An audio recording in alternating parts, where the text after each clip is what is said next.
Travis with Student Loan Planner here.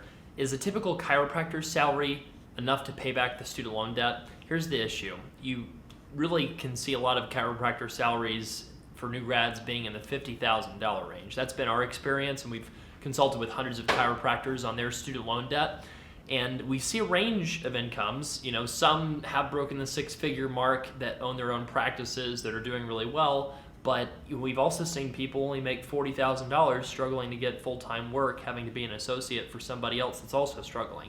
So we've seen everything in between. I would say the most common expected income you could count on would be $50,000 to $60,000 because, you know, demand for chiropractic is not the same in a lot of states, and the reimbursement is certainly not the same as other medical professionals. So you might have to rely on someone's ability to pay you, and that could really pose a challenge.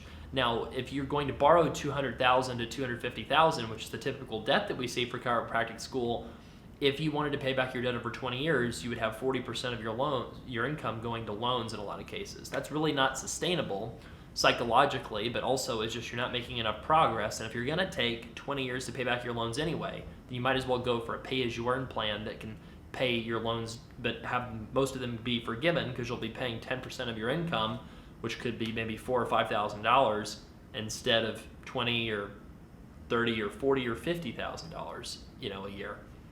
And for chiropractors, if you're going to become a chiropractor, you should definitely do it for non-financial reasons. So the average chiropractor just does not break the salary that a decently earning bachelor's degree holder makes. So given that that's the case, you cannot justify the degree from a financial perspective.